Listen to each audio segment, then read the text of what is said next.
Imperfetto is a tense we use to express the past, an action in the past, but it's quite different to the passato prossimo, and it's for these specific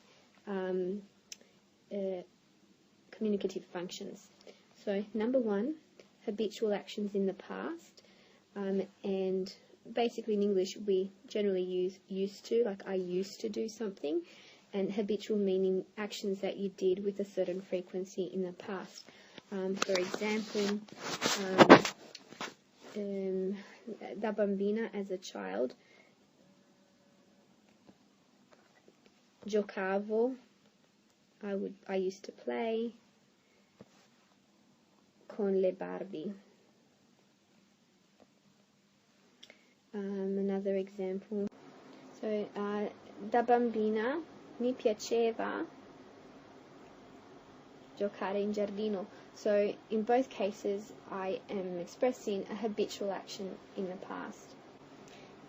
Okay, the next one is actions that were in progress when something else happened. For example, mentre studiavo ha chiamato Luca. So I have my imperfect tense here. While I was studying, so I'm studying, this is my action of studying.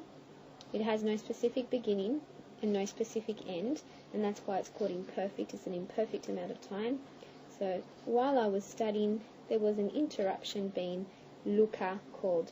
Now the interruption is expressed in the passato prossimo. It's an event. However, the ongoing action of studying that has no true beginning and no true end is expressed in the imperfect tense, studiavo. Also, actions that were in progress while something else was going on. For example, mentre studiavo, Lucia guardava la televisione. In this case, while I was studying, it's an ongoing action that doesn't have a true beginning or a true end. Lucia was watching TV. Now, that's also an ongoing thing. They were both happening at the same time. There was no interruption. So both of these, as you can see, are in the imperfetto tense. Another communicative function of imperfetto is when we express physical, mental, or emotional states in the past. Okay, for example, siamo andati a dormire presto perché ero stanca. We went to bed early because I was tired.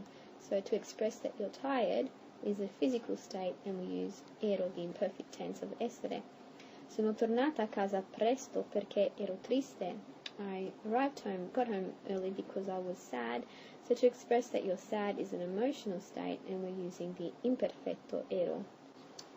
Our next communicative function is expressing weather, time, and age in the past. Okay, so for example, you're talking about being on a holiday in Italy, and you say faceva freddo in Italia. It was cold in Italy. So to express the weather, I use the imperfetto, faceva. Another example, quando avevo 5 anni sono andata in Grecia. When I was 5, I went to Greece. So it's something in the past, but to express, and so I'm using the passato prossimo here, but to express my age when that occurred, I use the imperfetto. Finally, description of a person, place, or thing, or a scene in the past. Okay, so for example, when you're recounting a holiday, l'anno scorso sono andata a Roma per 5 giorni, blah blah blah blah, and then you stop to describe your hotel. L'albergo era molto bello, ma purtroppo l'aria condizionata non funzionava. So I've stopped to describe something, not an action, not an event, but something, a thing, the hotel in the past, and that's why I'm using imperfetto essere with era here and an imperfetto over here as well. I continue on with what I did, and then I may say something like ho visitato il Colosseo, and then I stop to describe the Colosseum, so I'm describing again in the past. Il Colosseo era magnifico, ma era pieno di persone che facevano le foto, compravano souvenir o mangiavano nella piazza esterna. So I've stopped to describe the Colosseum.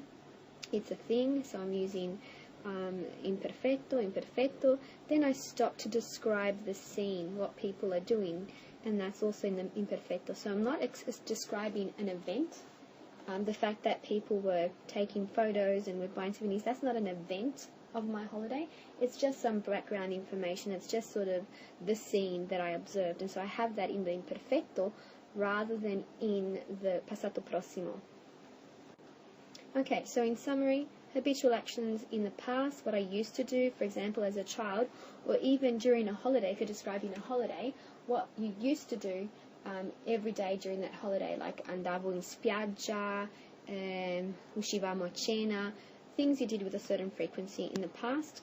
We have mentre, while this was happening, and that's expressed in the imperfetto. We have while two things were going on in the past. We have emotional, physical, and mental states in the past, weather, age and time in the past, and description in the past.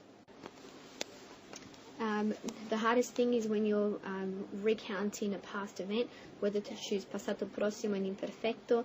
And I guess to summarize as a rule of thumb, passato prossimo is the dot points of your holiday. What were the main events? What was the summary? So give me a summary of your holiday using passato prossimo. I don't want any details. If you want to go into the fine details, then you're probably going to be using imperfetto because it's background information, description in the past, etc. Super summary, the finer details.